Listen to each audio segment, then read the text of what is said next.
El portal informativo de Fundación para la Promoción del Altruismo, institución de asistencia privada, presenta El lado humano del periodismo, un servicio de anunciación, comunicación altruista, compromiso y servicio. Hola, ¿qué tal? ¿Cómo están todos ustedes? Me da mucho gusto saludarles. Esto es Anunciación TV y vamos a comenzar esta mañana con una entrevista muy linda a una organización maravillosa. Está con nosotros Alfonso Villalba.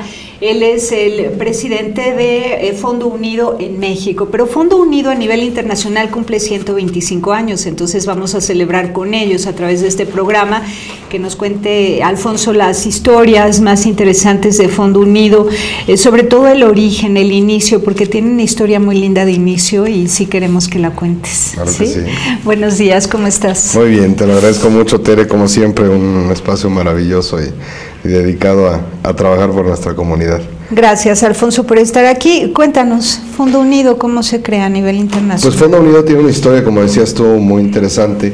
Se surge hace 125 años en Denver, en el estado de Colorado, por una iniciativa de una mujer, que es un dato bien interesante, ¿no? Porque hace 125 años las mujeres no tenían mucha participación social, como ahora cada vez más la tienen, y esperemos que cada vez sea mucho mayor.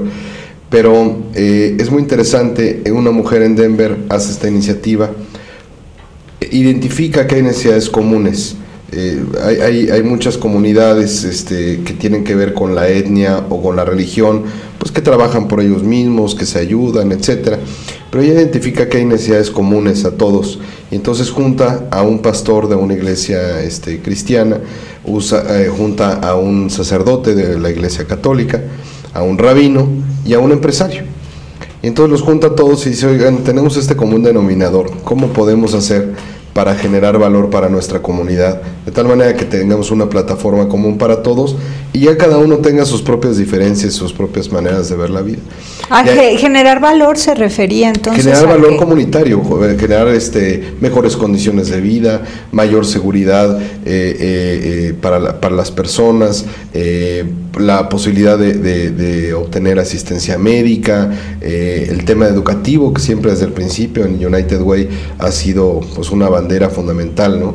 ¿Cuál era el contexto económico y político en ese momento? Pues en ese entonces era un momento muy difícil, muy complicado, ¿no? El siglo XIX está marcado, yo creo que por grandes cambios en el mundo, grandes transformaciones, pero los Estados Unidos era un país que venía con un crecimiento sostenido, venía todo impulso de la revolución industrial, de la explotación petrolera, de la manufactura en serie, etcétera. Entonces, pues había una serie de factores, de retos sociales que se iban presentando. En algunos casos el aislamiento, no había infraestructura como ahora, las comunicaciones, pues no había BlackBerry ni iPhone ni nada de esas cosas, ¿no? Ni suficientes carreteras. La educación pues era un tema muy diferente a lo que conocemos ahora, ¿no?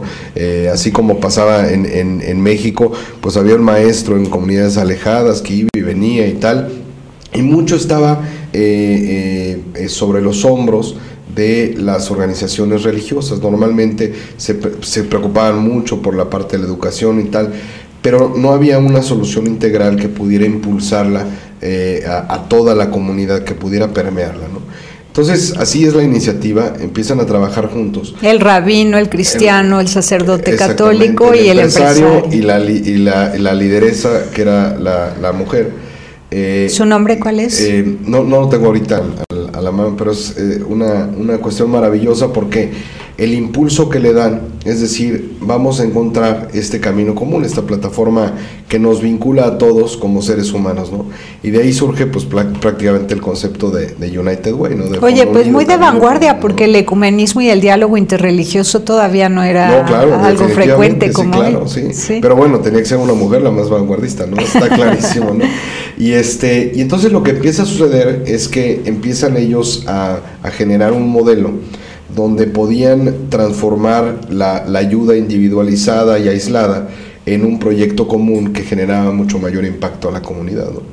Y entonces se empezó a multiplicar el modelo, el efecto, pues de Denver fueron algunas otras ciudades ahí en Colorado, Denver, como dato interesante, hoy en día tiene 6 United Ways, solamente la ciudad de Denver, 6 instituciones. Fíjate. Es una cosa maravillosa. Claro, ahora, ¿cuál era ese modelo?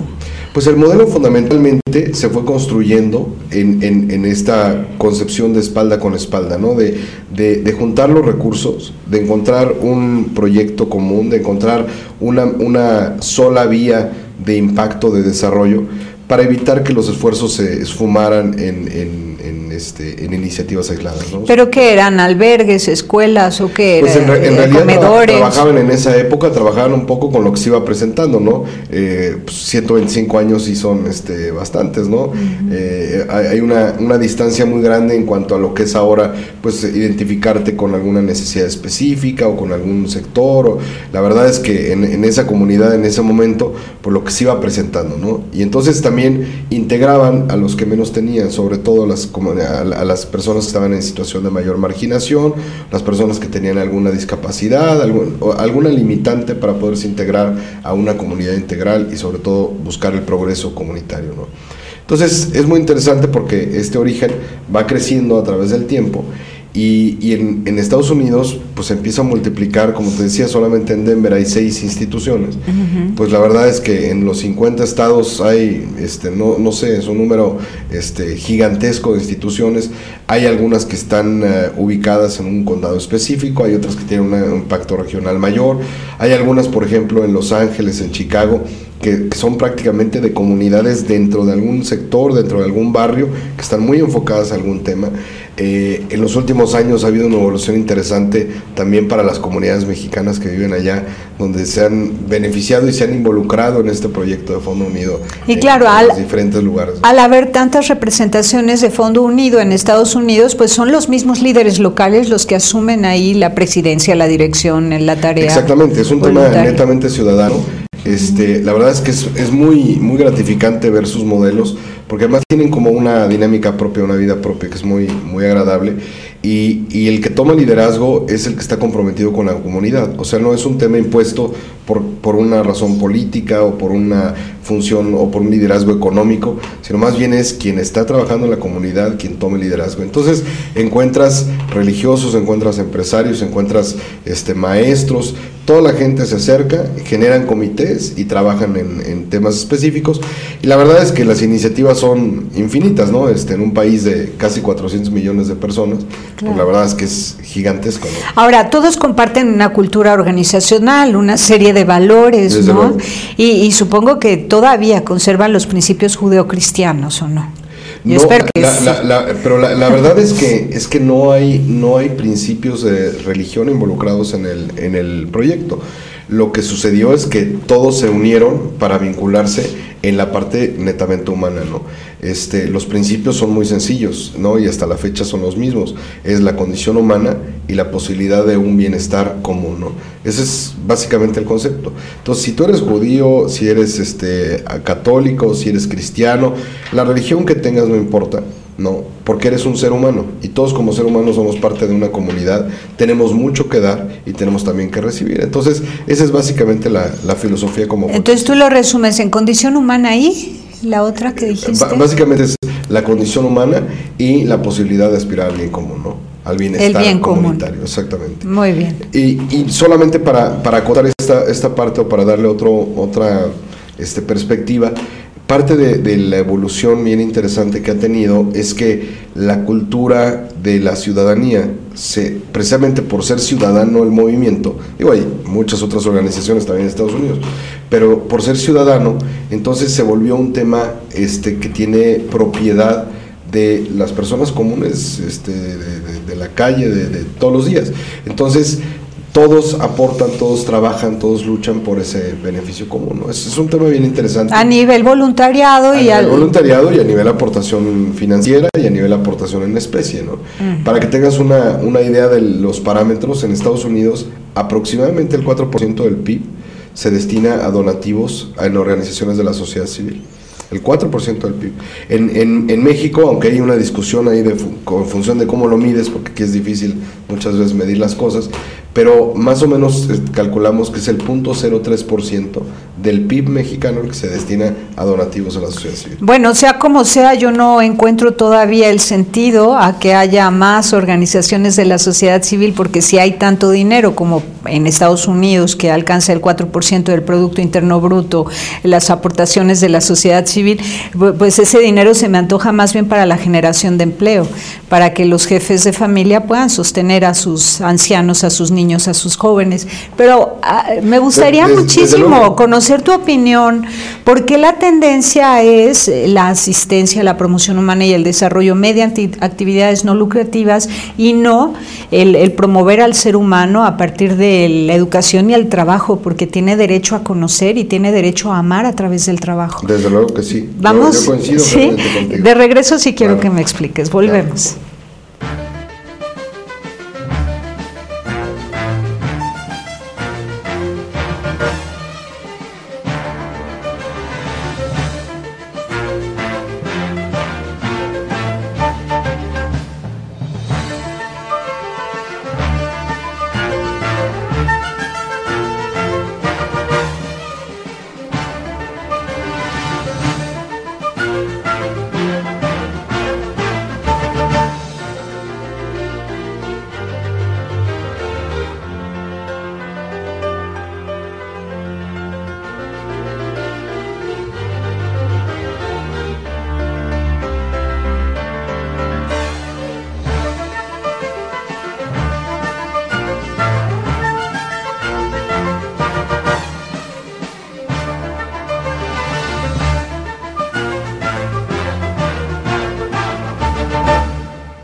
Continuamos en Anunciación TV y comienza el tema así como más delicado, porque entramos pues al punto que más nos preocupa.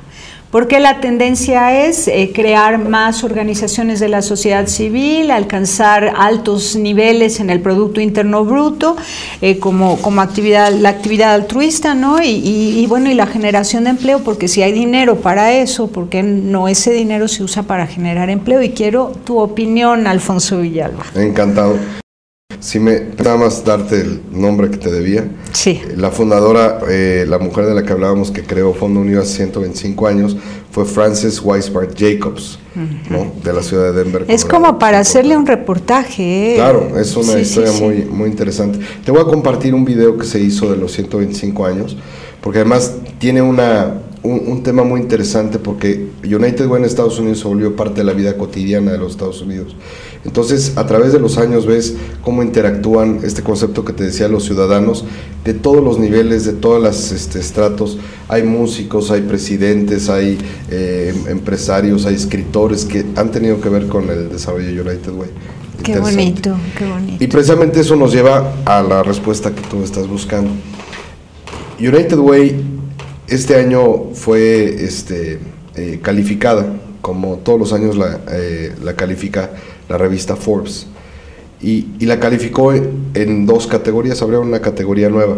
La segunda es la que va a estar tu respuesta, no te impacientes. Sí, no. La primera categoría ya llevamos mucho tiempo de ser la institución a nivel global dirigida por voluntarios sin fines de lucro para el desarrollo comunitario más grande en términos de ingresos, en términos de donativos.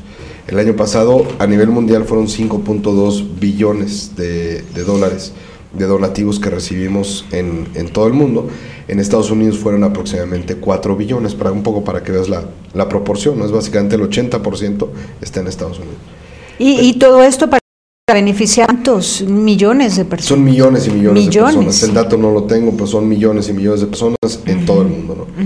Y la segunda categoría es una categoría nueva que creó Forbes, que le llama All Star, en donde calificó a las instituciones por su nivel de eficiencia para gestionar los donativos y generar un impacto en la comunidad, un impacto verdadero, sostenible hacia el futuro, ¿no? Y el primer lugar, afortunadamente, lo obtuvimos nosotros, ¿no? Como un reconocimiento. Y básicamente esto se basa en un fundamento que se ha trabajado, yo creo que durante los 125 años, pero en particular en los últimos 10 o 15 años en United Way, y aquí en México lo hemos trabajado de manera muy robusta en los 33 años que tenemos existiendo, que es enfocarnos en 3 pilares de acción hacia la comunidad.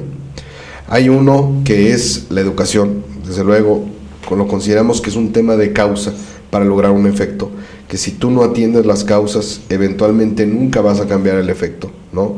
Independientemente que siempre está la parte de la ayuda, de la asistencia, de la solidaridad humana, ¿no? Luego hay otro segundo pilar que es fundamental, que es la salud, porque consideramos que una comunidad más saludable, que tiene acceso a los servicios de salud, que tiene acceso a medicamentos, que no tiene la desventaja de estar disminuido en su salud para poder tener educación, para poder aspirar a un futuro distinto, pues es una sociedad ganadora, ¿no? Es una sociedad que promete o que tiene la posibilidad de tener otra perspectiva.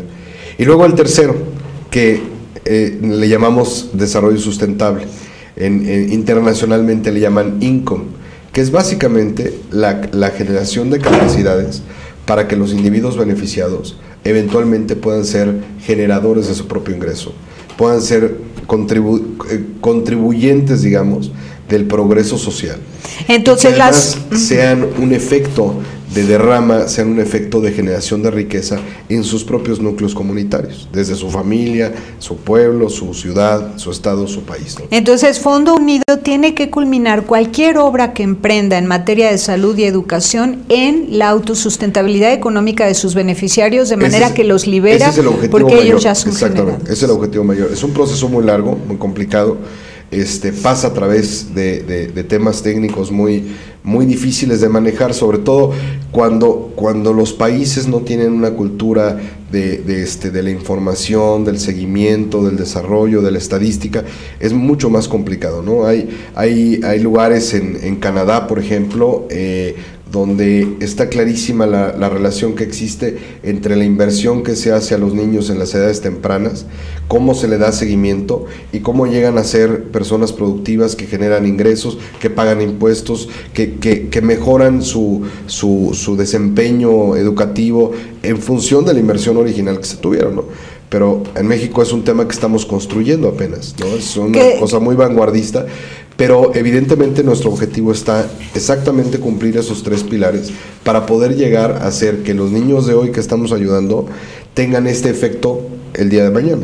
Pero ¿qué contexto económico-político necesitas para que ese sueño, ese ideal, ese propósito se logre? Que yo sé de doctores en varias áreas académicas que acaban siendo taxistas porque no hay trabajo o porque el negocio que emprenden se lo hacen quebrar las transnacionales. Evidentemente es un entorno difícil, ¿no? Los últimos años en la economía mundial hacen que sea compleja la actividad empresarial, sobre todo a partir de una sola persona, etcétera. Pero yo creo que, por otro lado, si lo vemos como un mundo de oportunidades, también nos da muchas otras alternativas en términos de creatividad, en términos de atacar otro tipo de nichos, de mercados, de operaciones, de actividades que no necesariamente implican crear una gran empresa, ¿no? A mí me parece, y es una opinión personal, que el sueño no está en ser el creador de la nueva Ford para el siglo XXII, ¿no? O voy a ahora yo a ser el nuevo Microsoft. Vaya, puede haber gente que lo tenga y que lo haga, está muy bien, pero eso es un tema muy limitado en términos del universo. Somos 7,000 millones de habitantes en la aldea global, como le dicen. Entonces yo creo que el punto es, ¿cómo puedo yo generar un ingreso que me permita a mí ser sustentable, que me permita a mí tener acceso a los satisfactores que deberían de ser los adecuados para yo tener una vida digna, correcta, para aspirar a la felicidad? Es un tema que muchas veces no se discute, ¿no? Se habla de la salud y se habla de que tengan medicamentos y que se llegaron a sexto año de primaria y que saben leer, pero todo esto nos tiene que llevar a un punto de la satisfacción del ser humano. A final de cuentas, el ser humano está para realizarse, ¿no? Y lo que tenemos que hacer como comunidad es trabajar para que todos los elementos funcionen y que cada uno pueda aspirar a ese sueño, ¿no? Claro, a la felicidad entendida como algo muy trascendente, ¿no? Algo que depende mucho más de las relaciones humanas que de las relaciones con los bienes materiales. Evidentemente. Entonces, es la satisfacción personal, la satisfacción humana. Exacto. ¿De qué manera Fondo Unido, aprovechando el tema, porque me encanta que lo toques, está derramando estas ideas que corresponden a los valores trascendentes del ser humano para que las poblaciones a las que ustedes ayudan estén ciertas de que lo que nos vende la publicidad no es la fuente de la felicidad, sino que la felicidad está en el arraigo comunitario, en la relación interpersonal, en el cariño mutuo, en la solidaridad, en el juntos tener un proyecto ahí mismo donde naciste, donde creces con tu gente. ¿De qué manera incides? Lo vivimos en el trabajo de todos los días. Más que decirlo, más que ponerlo en un elemento discursivo, lo trabajamos todos los días. Y todos los días vamos a las comunidades, todos los días vamos a las empresas. Si recuerdas, nuestro modelo de recaudación fundamental no está basado en el donativo corporativo de las empresas, sino en los empleados de las empresas. Entonces, hablamos con la gente y con la gente que vive en esa comunidad trabajamos para desarrollar a esa comunidad, para complementarles, para ayudarles a entender o a detectar dónde están las oportunidades, dónde están las necesidades y poder generar vínculos, generar alianzas para poderlas resolver, ¿no? Entonces, eso todos los días se vuelve una vida comunitaria.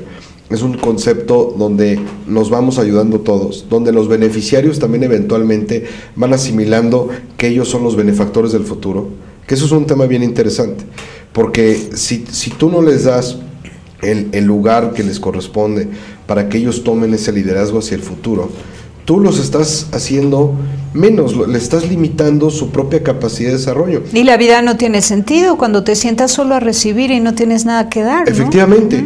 Fíjate, hace muy poco estuvimos en la comunidad Mazahua, aquí en el Estado de México, un municipio que se llama San Felipe del Rincón, y con General Electric y con Numex hicimos un proyecto de electrificación de una escuela, que parece pues muy sencillo, ¿no? Pero la verdad es que para esa comunidad le transformó la vida, porque pudieron generar ellos 2 turnos educativos, pudieron hacer que en la tarde fuera un centro comunitario, pudieron capacitar maestros. Cambió la vida, ¿no? Entonces estábamos en el evento de entrega y yo les hice una pregunta a los niños. Les dije, a ver, ¿qué quieren ser ustedes de grandes? Les dije, por ejemplo, ¿quién quiere ser presidente del país, ¿no? Todos tenemos, ¿no? Yo de niño a lo mejor quisiera astronauta o bombero, policía o presidente, ¿no? de México. Uno levantó la mano, yo le dije, ven para acá, ¿y qué quieres ser? No, yo presidente. Le dije, ¿y cómo serías presidente? Y dice, pues no sé, pero de los buenos. Entonces con eso te puedes quedar y decir, oye, hoy este niño está siendo beneficiado por todos estos empleados de Schneider, de Condomex, por otros donativos, por voluntarios que vinieron aquí de otras comunidades a apoyar, a trabajar, tal, pero este niño eventualmente va a ser el que va a ir a ayudar a otra comunidad.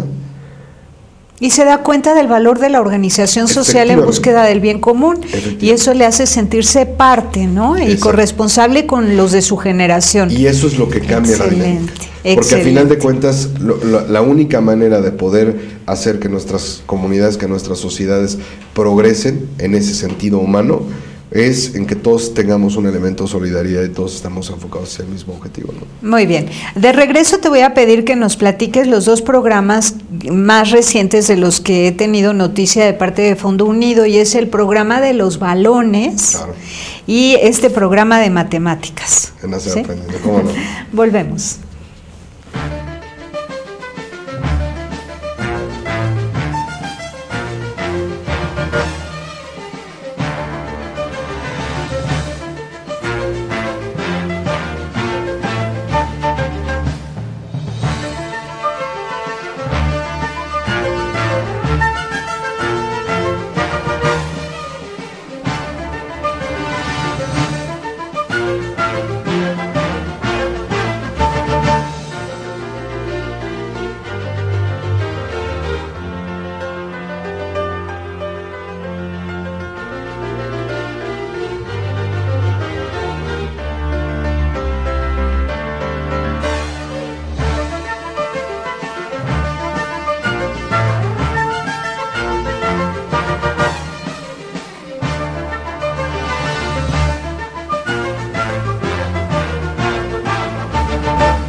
Continuamos con Alfonso Villalba de Fondo Unido México, él es el presidente, y ahora sí, Alfonso, te pido, en México lo que están haciendo, los balones, me llamó muchísimo la atención. Los balones es una iniciativa maravillosa porque hicimos una alianza estratégica con General Motors.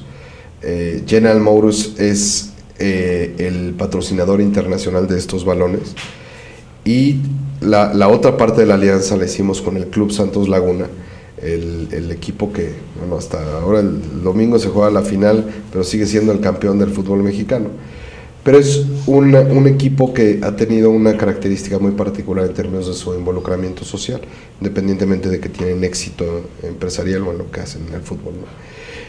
Y básicamente el concepto es cómo podemos nosotros juntar los esfuerzos para atender a comunidades que viven en una situación de marginación extrema y poderles acercar varias cosas, ¿no?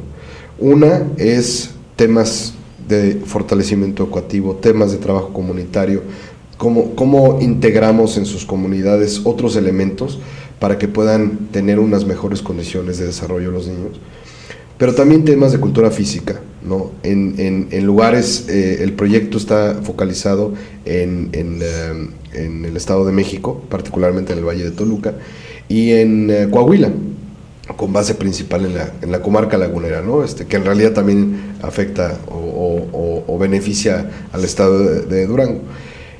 En las condiciones en las que viven estos niños, particularmente en el norte, son extremas, en términos de la pobreza, en términos de la marginación, en términos de la violencia. Hay cosas que son dramáticas, ¿no? Y curiosamente este balón indestructible se creó por una fundación, es un inventor que vive en San Francisco, con financiamiento de Sting, el cantante. Él vio el proyecto, le encantó y financió el desarrollo de la patente para poder llevarle una posibilidad de juego a niños que estuvieran en condiciones de guerra. Entonces los llevaban a Afganistán, a Ruanda, a muchos lugares, ¿no? Entonces nos pareció que era una iniciativa maravillosa porque en condiciones de marginación, aunque no son condiciones de guerra, no son similares, pero tú les puedes acercar a los niños un tema que es maravilloso, que es la posibilidad del juego, ¿no? Es un derecho universalmente aceptado para los niños, pero hay veces que simplemente no lo pueden ejercer, simplemente no tienen las condiciones. Entonces, acercarles este concepto del juego, en donde quiera que estén, no importa, no necesitan una bombita para inflarlo, no se les poncha, para jugar fútbol necesitan 2 piedras para hacer una portería y ya pueden soñar con que son León, Messi o lo que sea. Sí, claro. O pueden interactuar entre ellos y tal. Entonces lo que hicimos en Fondo Unido es que acompañamos con un proyecto que estamos desarrollando, financiado fundamentalmente por estas 2 empresas, pero también por otros donantes que están acercándose al proyecto y que les está gustando, para desarrollar un concepto de intervención integral, ¿no? De acercarlos a la cultura física, de trabajar con sus comunidades, en algunas instituciones robustecerlas para que les den cierta atención, para que puedan tener mejor acceso. Pero les armas un equipo, ¿no? O varios equipos de fútbol, ¿o no? No es parte de la organización. No, es solo proveerlos de balones. Claro, ellos lo hacen, pero parte del concepto es que todo este programa que estamos desarrollando es un tema de enseñanza de trabajo en equipo. O sea, los valores de fútbol sirven mucho para esto, ¿no? Uh-huh. Porque al final de cuentas, si todos trabajamos para el mismo objetivo, vamos a ser campeones. Pero si cada quien trabaja para lo suyo, normalmente no vamos a ser campeones de nada, ¿no? Entonces, uno para el otro, y entonces yo te apoyo a ti, tú me apoyas a mí, y eso es finalmente el trabajo comunitario, lo que hablábamos hace un momento, ¿no? Entonces te da una ilustración muy sencilla para el trabajo comunitario, donde puedes involucrar a los padres, ¿no? Hay comunidades, por ejemplo, una comunidad en Torreón, que fueron los primeros a los que les entregamos balones. Es como si fuera una colonia muy grande. En esa colonia hay unas partes donde, nadie más puede entrar más que los miembros de la colonia, ¿no? La abrumadora mayoría de los padres se dedican a actividades ilícitas, a la prostitución, a lo que sea. Y los niños se quedan solos todo el día.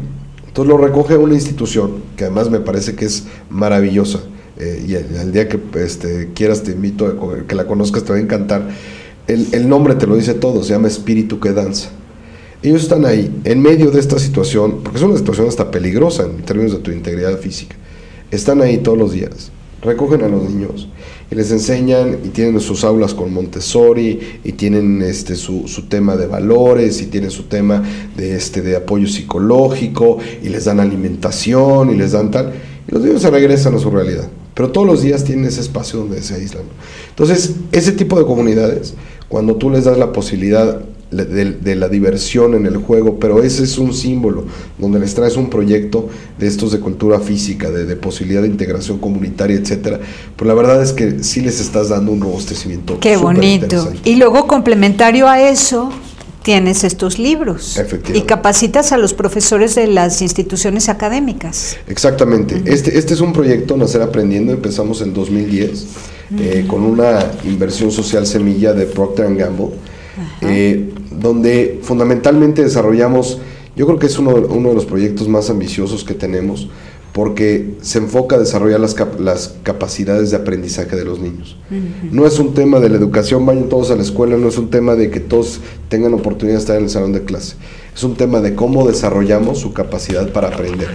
Entonces, hemos capacitado con un trabajo conjunto con la Escuela Nacional de Educadoras de Jardines de Niños, aquí en el Distrito Federal, que está ahí en la colonia Guadalupeín.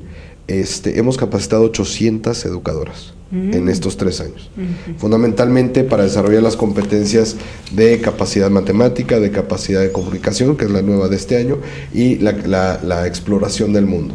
Los dotamos de materiales y equipamos a las instituciones, ¿no? En los centros comunitarios hay, creo que son en la Ciudad de México más o menos como 230 centros comunitarios.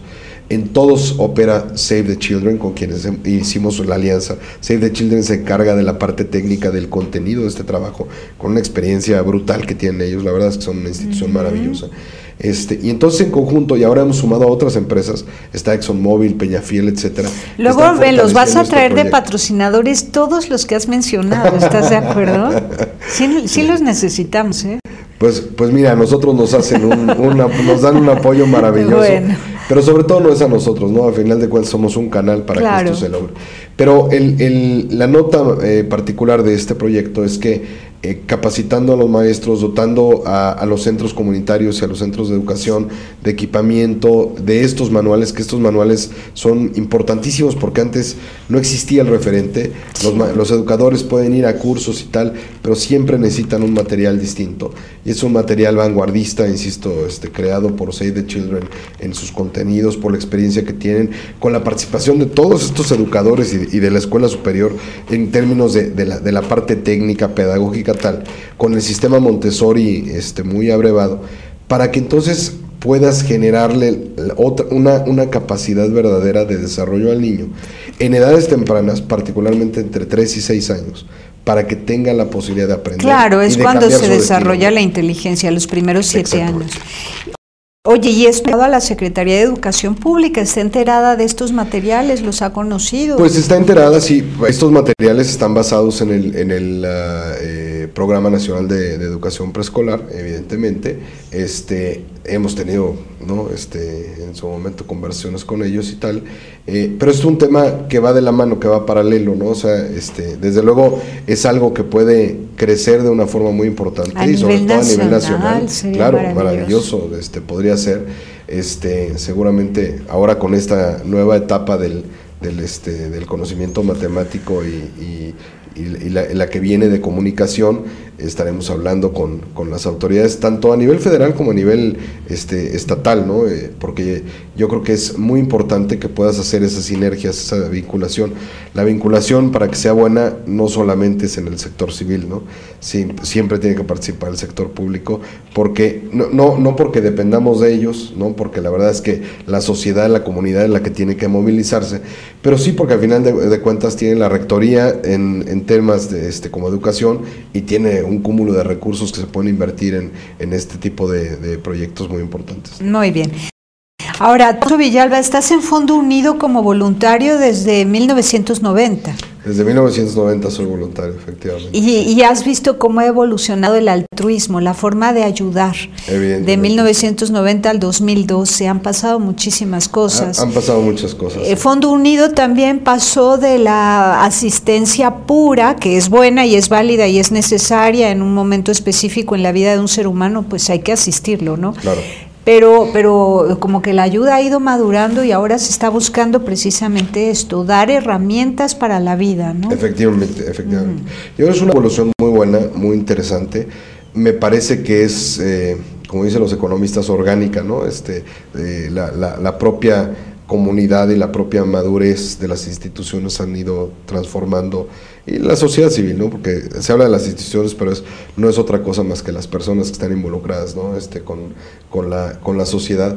Y efectivamente ahora el tema tiene más técnica, más conocimiento, más ciencia, más tecnología, si quieres decirlo de esa manera, a su servicio. Por lo tanto, ahora se busca que pueda haber temas que tienen más impacto, que tengan más proyección, que estén mejor organizados, que no solamente atiendan la necesidad inmediata, sino que más bien puedan promover, como decíamos hace un momento, la capacidad de transformar la realidad de las personas y de una comunidad completa, ¿no? Yo siempre que me dan la oportunidad de tener una intervención, sobre todo con niños o con jóvenes, yo lo que les digo es que para mí Fondo Unido o una institución que se dedica a apoyarles con una estructura de este tema o de este tipo, lo que hace es tratar de ayudarles a que ellos puedan decidir cuál es su destino. Porque hoy estamos condicionados, hoy tu destino, cuando tú naciste en una situación de marginación o lo que sea, pues está condicionado a lo que hay, ¿no? Y es un tema de sobrevivir, es un tema de llenar la panza, y es un tema de ojalá y despierte mañana. Entonces, con este tema estructural lo cambias, ¿no? Que es diferente a la asistencia, ¿no? Y sin embargo, las seguirá siendo necesarias siempre. Evidentemente. ¿Tú crees que ante esta tendencia, que es muy buena, ¿no? Proveer de elementos, los elementos necesarios para la transformación de la realidad en las zonas más marginadas, ¿crees que esto haga que se reduzcan gravemente, dramáticamente los donativos a los albergues, a los asilos, a las casas de personas con enfermedad terminal? Yo creo que no. Y yo creo que la responsabilidad que todos debemos asumir. La verdad es que cuando uno toma el compromiso de atender una comunidad, uno tiene que ver una solución integral o tratar de acercarse a una solución integral con las limitaciones que uno pueda tener. Pero la solución integral pasa por atender las necesidades inmediatas, por la alimentación, por lo de hoy, por las enfermedades que son curables en la medida que uno no les pueda agregar los elementos. Uno tiene que llevarle la medicina a la anciana y uno tiene que ver también al niño que tiene síndrome de Down o al niño que tiene, para poderlo integrar, para poder cuidar sus derechos, todo eso lo tienes que ver. Lo que pasa es que el trabajo que yo creo que debe de ser el reto para los próximos años es tratar de vincularnos como instituciones, como organizaciones civiles, para poder llevar soluciones completas, ¿no? Ese es el punto, ¿no?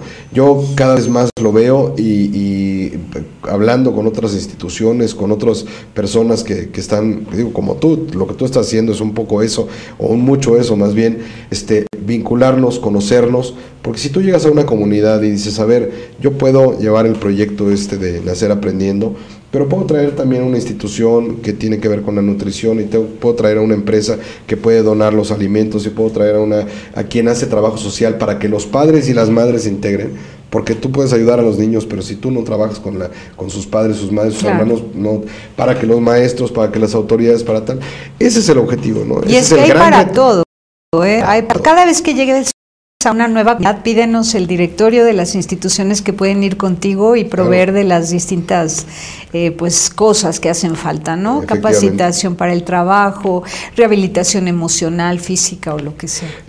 Acabamos de tener una reunión, muy a propósito de lo que tú estás diciendo, en la Junta de Asistencia Privada hace como 2 semanas. Y precisamente el tema era ese, ¿no? ¿Cómo haces para cruzarnos, no? Porque hay cosas que tú necesitas o que tú puedes dar y viceversa. Y yo creo que si podemos en los próximos años encontrar esa forma de ir juntos, vamos a generar un cambio. Uy, claro, un cambio. Sustancial. Y podrían ya tomar una comunidad piloto y hacer ese ejercicio y darse cuenta que la transformación no sería a largo plazo, sino a corto plazo. Efectivamente, claro. ¿Sí? Bueno, Alfonso, tus datos han estado en pantalla, espero que mucha gente se ponga en contacto contigo, te agradezco que hayas venido nuevamente y felicidades por estos 125 años a nivel internacional. Te agradezco mucho a ti, Tere, gracias como siempre por tu apoyo y tu compromiso. Gracias. Gracias. Pásela bien haciendo el bien, hasta la próxima. Sí hay soluciones, aquí, en el portal informativo de Fundación para la Promoción del Altruismo, Institución de Asistencia Privada. El lado humano del periodismo. Un servicio de anunciación, comunicación altruista. Participa en Facebook. En todo México somos hermanos. Y síguenos en Twitter, @Todo México Somos.